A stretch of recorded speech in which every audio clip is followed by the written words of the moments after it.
இன்னைக்கு நம்ம பேச போற விஷயம் ரொம்ப சுவாரஸ்யமான விஷயம். ஒருத்தருக்கு சுவாரஸ்யம், ஒருத்தருக்கு கொஞ்சம் பதட்டம். என்னவா இருக்கும்? எனக்கு என்னடா தெரியும், கேளுடா.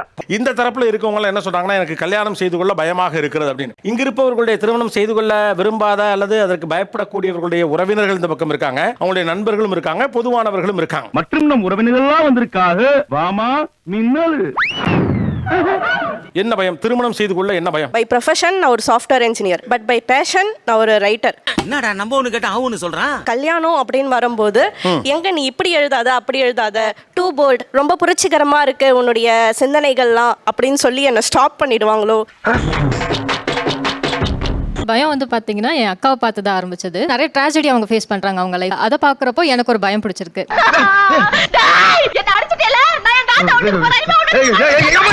அதே மாதிரி நாங்க ரெண்டு பேரும் ஒரே ரெண்டு பொண்ணுங்க மட்டும்தான். அப்பா அம்மாங்களுக்கு பசங்க கிடையாது. நானும் கல்யாணம் பண்ணி போயிட்டா அப்பா அம்மா யார் பாத்துப்பாங்களோங்கிற ஒரு பயமும் இருக்கு. உண்மையிலே இந்த ஊர்ல நீ ஒருத்தன் தான்டா நல்லவன். சார் நான் அட்வொகேட்டாக இருக்கேன். ஸோ நான் கவர்மெண்ட் எக்ஸாமுக்கு ட்ரை பண்ணலான்ட்டு இருக்கேன். ஸோ இப்போ ஃப்யூச்சரில் எனக்கு கல்யாணம் ஆயிடுச்சு அப்படின்னா ஃபேமிலியை தான் கொண்டு வருவாங்க ஃபர்ஸ்ட். நீ ஃபர்ஸ்ட் வந்துட்டு உன் ஹஸ்பண்டை பாரு, உன் கிட்ஸை பாரு, அதானே உலக வழக்கம். அதுக்கப்புறம் நீ எக்ஸாம்ல எழுது. அதுக்குள்ளே எனக்கு ஏஜ் ஆயிடும். இப்போ ரீசெண்டாக என் அக்காவுக்கு கூட மேரேஜ் ஆச்சு. குழந்தைய பார்த்துக்கணுங்கிறனால அவங்க வந்துட்டு அவங்க ஒர்க் எல்லாம் விட்டுட்டு இப்போ வீட்டில் தான் இருக்காங்க. அவசரங்கிறதுனால இதெல்லாம் தாங்கிக்க வேண்டியதா இருக்கு. பக்கத்துல இன்னும் ஒரு மாசத்துல உங்களுக்கு கல்யாணம் அப்படின்னு சொல்றாங்கன்னு வச்சுங்களேன், என்ன பயம் வருது உங்களுக்கு? ஆமா, இந்த கேள்வி இப்ப எது கேக்குற நீ? கல்யாணத்துக்கு என்ன மெச்சூர் ஆகலையோ அப்படிங்கிற மாதிரி ஒரு இது, அந்த குடும்ப பாரங்களையோ. ஆளை பார்த்தா ரொம்ப மெச்சூர்டா தானே தெரியுறீங்க. அப்படியா? என்ன வயசு உங்களுக்கு? எனக்கு 35. தம்பி, இதுக்கு மேல பொண்ணு கிடைக்கிறதே கஷ்டம்பா. என்னடா ட்ரெண்டே மாறுது. எனக்கு எல்லாரும் சொல்ற மாதிரி அடுத்தவங்க எப்படி இருப்பாங்க அந்த பயம்லாம் இல்லை சார். எனக்கு என்ன பயம்னா, என்ன ஒருத்தவன் எப்படி மேய்ப்பான், என்னெல்லாம் யாருக்கும் செட்டே ஆகாது. நான் ரொம்ப டிஃபிகல்ட் டு ஹேண்டில். நான் கொஞ்சம் மென்டல். எந்த நேரத்துல என்ன பண்ணுவேன்னு எனக்கே தெரியாது. போடா போ. என்ன ஒருத்தவங்களால ஹேண்டில் பண்ண முடியுமா அப்படின்றது எனக்கு ரொம்ப பெரிய பயம். அந்த பயம் எனக்கு இருக்கு. அதை தாண்டி என்னன்னா, நான் ரொம்ப சின்ன கிராமத்துல ரொம்ப கன்சர்வேட்டிவ் ஃபேமிலியில வளர்ந்தது. என்ன செட்டியார் மதர் இதெல்லாம் வந்து பெருசா என்கிட்ட சொல்லிட்டு. எந்த அளவுக்கு கன்சர்வேட்டிவ்னா சென்டிமீட்டர்ல தான் சிரிக்கணும். நான் இப்போ கால் மேல கால் போட்டிருக்கேன். இந்த டெலிகாஸ்ட் ஆகி எங்க வீட்டில் பார்த்தாங்கன்னா எனக்கு வந்து அவ்வளோ கால் வரும். நான் கழுவி ஊற்றுவாங்க எங்க வீட்டில். ஒரு டைமுக்கு அப்புறம் நானா எனக்கு ஃப்ரீடம் வேணும் அப்படின்னு ஒர்க்காக தான் சென்னை வந்தது. வந்த பிறகு தான் சரி ஃப்ரீடம், உலகனா என்ன அப்படின்னு பார்க்குறேன். இன்னுமே எனக்கு ஒரு இடம் போயிட்டு வரதுக்கு ரூட்டு கூட தெரியாது. கேப் இருக்கிறதுனால தப்பிச்சுக்கிறேன். ஏன்னா அந்த அளவுக்கு என் வீட்டில் பாடி கார்ட்ஸ் மாதிரி பிரதர்ஸ். இப்படி சுத்தி பார்த்து கேட்ட அளவுக்கு உனக்கு என்னடா துரோகம் பண்ணா ஏத்துக்கங்க. நான் இங்கே ரெண்டுக்கு வந்து ஒர்க்கில் இருந்தாலுமே நான் தனியாக எடுத்து இருக்கேன். எனக்கு ரூம் ஷேர் பண்ணவே என்னால் முடியல. என் லைஃப்பை நான் ஒருத்தவங்கள்ட்ட ஷேர் பண்ணுறதுன்றது எனக்கு ரொம்ப பயமாக இருக்குது. அது எப்படா முடியாது. பட் இவ்வளோ ஒரு ரியலைசேஷனோட இருக்க ஒரு பொண்ணு ஏன் வந்து உங்களால் போய் ஒரு ஃபேமிலியோட ஒரு பையனோட ஒரு நல்ல லைஃப்பை லீட் பண்ண முடியாது? ஸோ நான் அந்த பையனை நினச்சி தான் சார் பயப்படுறேன். ஏதோ ஊம குத்து மாதிரி இருக்க. ஊம குத்தே தான். ஏன்னா நான் என் வீட்டில் உள்ளவங்களாலே என்னை வந்து கண்ட்ரோல் பண்ண முடியல, ஹேண்டில் பண்ண கஷ்டமா இருக்கு. போதும் அடங்கு. Huge responsibility, too much to handle sir. இப்போ சே ஃபார் எக்ஸாம்பிள் இப்போ எனக்கு என்ன பேசிட்டே இருக்கோம், ஈஸியா நான் பிளாக் பண்ணிட்டு போயிடுவேன். ஆனா கல்யாணம் அப்படி நான் பண்ண முடியாதே, கூட வாழ்ந்துதானே ஆகணும். சண்டை போட்டாலும் பிளாக் பண்ண முடியாதுங்கிறது அந்த ப்ராப்ளமா இருக்கு. ஓஹோ, ஆமா. இப்போ ஒரு கார் வாங்குறோம், அதுக்கு நம்ம இஎம்ஐ கட்டுறதுலேருந்து லோன் கட்டு எல்லாமே அதிகமாகும். சொன்னாங்களா உன்ட்ட? நம்ம கல்யாண செலவுன்னு ஒரு கடன் வரும். நம்மளே வந்து நம்ம அலங்கரிச்சுக்கிறதுக்கு இப்போ நிறைய காஸ்ட்லி ஆயிடுச்சு இல்லைங்க சார். ஸோ அதுக்காக நம்ம நிறைய பொருள் வாங்குறப்போ அதுக்கு நிறைய செலவுகள் வரும். அதுவே ஒரு ஹியூஜ் ரெஸ்பான்சிபிலிட்டி. அவன் பாக்குறத விட நீ விளக்குறது ரொம்ப பயங்கரமா இருக்கடா. என்னென்ன ரெஸ்பான்சிபிலிட்டி நினைச்சு பயமா இருக்கு? காலைல சீக்கிரம் எழுந்திரிக்கணும், சமைக்கணும். என்னம்மா நீங்க இப்படி பண்றீங்களாமா? சார் எல்லாருமே வந்து கல்யாணத்துக்கு அப்புறம் தான் யோசிக்கிறாங்க. எனக்கு சூசிங் பார்ட்னரே பயமா இருக்கு சார். பிராணியா இருக்கியாடா, உனக்கு ஒண்ணுமே தெரிய மாட்டேன். என்னன்னா பொய் சொல்றாங்க சார். ஒரு அலைன்ஸ் வரும்போது நான் எதிர்பார்க்கறது குடிக்க கூடாது, ஸ்மோக் பண்ணக்கூடாது. ஸோ அதை என்ன பண்றாங்கன்னா நார்மலைஸ் பண்றாங்க சார் குடிக்கிறத. நான் வந்து திருத்தணும்னு எனக்கு அவசியம் இல்லை சார். நீ திருந்தவே மாட்ட, எக்கட கொட்டு போ. அந்த சைடு இருக்கக்கூடிய சொல்லப்படக்கூடிய ப்ராமிசஸ் எல்லாம் பொய்யா இருக்கு உங்க அனுபவத்துல? மேரேஜ் ஆனதுக்கு அப்புறம் அவங்க வீட்ல எப்படி இருப்பாங்கன்னு தெரியாது. அந்த சரௌண்டிங்ஸ்க்கு நான் வந்து என்ன அடாப்ட் பண்ணிக்கணும். அது நினைக்கும் போதே ஒரு பயம் வருது. கொடூரமான விஷயத்தை கூட சொல்லிக்கிட்டு இருக்கேன். என்னையும் ஃப்ரீடம் போயிருமோ, இன்னொருத்தர் வந்து என்னோட லைஃபை கண்ட்ரோல் பண்ணிடுவாங்க. நீ இந்த மாதிரி ட்ரெஸ் பண்ணக்கூடாது, ஸோ அந்த மாதிரிலாம் கண்ட்ரோல் பண்ணும்போது என்னோட ஃப்ரீடம் நீங்க ஏன் அதை டிசைட் பண்றீங்க? என் லைஃப்ல என்ன வேணுன்றதை நான் டிசைட் பண்ணணும். தெளிவான ஆளியா நீ? ஏமாந்துருவேணும்னு பயம் சார். என்ன மாதிரி ஏமாந்துருவீங்களோன்னு பயமா இருக்கு. அப்படி கேட்டாச்சுல்ல. என்ன மாதிரின்னா, எனக்கு பேக் டு பேக் பேரண்ட்ஸ் இல்லை, இறந்துட்டாங்க, தவறிட்டாங்க. ஸோ நான் தான் இப்போ ஒரு லைஃபுக்குள்ளே போகிறேன்னா அங்கே நடக்கிற எல்லா பிரச்சனையுமே நான் தான் ஹேண்டில் பண்ணணும். ஓகே. ஒருவேளை ஏதாவது ஒரு பிரச்சனை வருது அப்படின்னா நான் சொல்கிறது யாராவது நம்புவாங்களா மாட்டாங்களா அந்த பயம் எனக்கு ரொம்ப இருக்குது. ஓ சரி, உன் சைட்லயும் ஒரு நேரம் இருக்கு. சார் எனக்கு என் லைஃப் டிசைனை பார்த்து பயம் சார். ஏன்னா சின்ன வயசுலேருந்து நான் என்ன ஆசைப்பட்டாலும் இல்லை எனக்கு பிடிச்ச பர்சனாக இருந்தாலும் என் கையில் இருந்ததே கிடையாது. பாவம் தான்டா, ரொம்ப கஷ்டம்.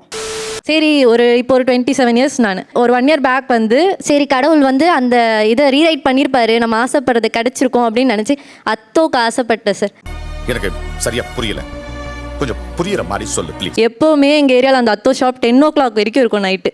அன்னைக்கு நான் போகிறேன், கடை ஷாப்பு பார்த்தா கடை மூடப்பட்டதுன்னு எழுதிட்டாங்க, கடையை தூக்கிட்டாங்க. No words crying is only coming. நான் ஒரு அதிர்ஷ்ட கட்ட அப்படின்னு தோணுதோ? அந்த மாதிரி ஒரு அன்லக்கி கேர்ள் நான். ஓ, நீ அப்படி வரியா? ஸோ என்ன பண்றீங்கம்மா நீங்க? ID professional. சும்மா தெரிஞ்சுக்கிறதுக்காக கேட்குறேன், எவ்வளோ சம்பாதிக்கிறீங்கம்மா? Around 1 lakh. 27 வயசுல 1 லட்ச ரூபா சம்பாதிக்கிறீங்க. உங்களுக்கு பிரதர் சிஸ்டர்ஸ் இருக்காங்களா? அண்ணா இருக்காங்க. அண்ணா எப்படிமா? இவனா பெரியவன், இவன் சில்ற பையங்க. 1 லட்ச ரூபா சம்பளம், உசுர கொடுக்குற அண்ணன், எல்லாத்தையும் காப்பாத்துற நண்பர்களை விட அத்தோ பெருசாமா? இந்த புடி ஆக்சுவலா நம்ம எல்லாரும் எங்க அதிர்ஷ்டத்தை கனெக்ட் பண்றோம்னா, அதிர்ஷ்டம் என்பது நமக்காக யாராவது இருப்பதல்ல, யாருக்காகவாவது நம்மால் இருக்க முடியும் வாய்ப்பு நமக்கு கிடைத்திருப்பது தான் அதிர்ஷ்டம். நீ இவ்வளவு தூரத்துக்கு தத்துவம் பேசணும்னு எனக்கு தெரியாம போச்சு. எதையும் தாங்கக்கூடிய இதயம் உங்ககிட்ட இருக்குடா. தம்பி, அடுத்த மாசம் கல்யாணம், என்ன பயம்? ஒன்று வந்துட்டு என்னோட சுதந்திரத்தை நான் இழந்துடணும். இன்னொன்று இந்த காலத்து பெண்கள் போடுற கண்டிஷன்ஸை நினச்சா எனக்கு பயமாக இருக்குது சார். அந்த பயம் எனக்கு இருக்கு.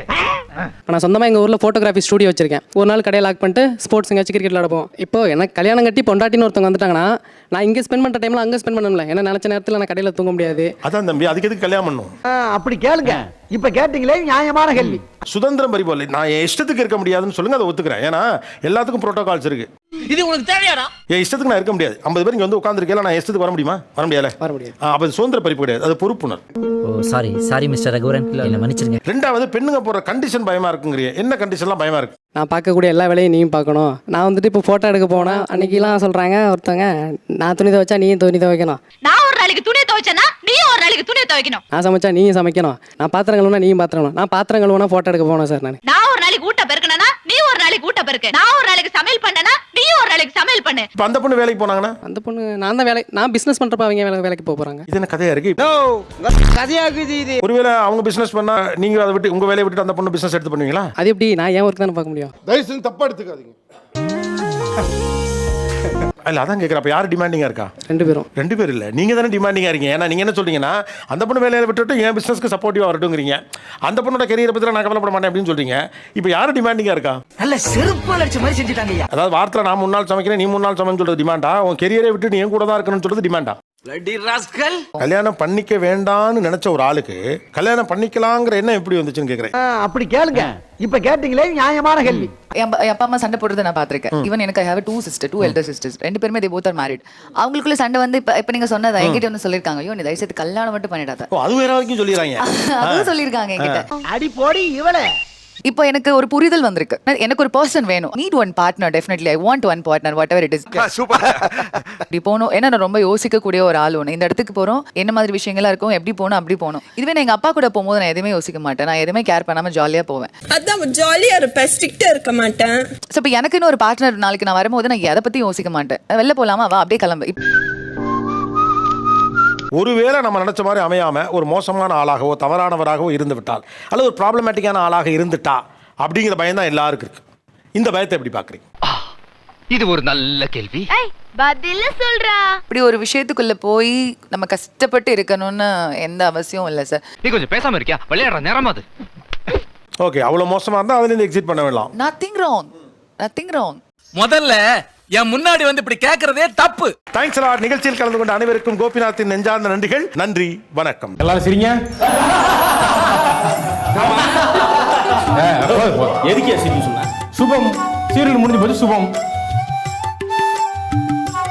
அப்பனே சூரிய பகவானே, கவர்மெண்ட் வேலை கிடைக்கிற வரைக்கும் இந்த செல்போன் வியாபாரத்தை பண்ணி பகுத்த கழுவலாம் இருக்கான். இந்த நடமாடும் வியாபாரத்தை கூடயே நடந்து வந்து நீ உதவணும் பா கடவுளே.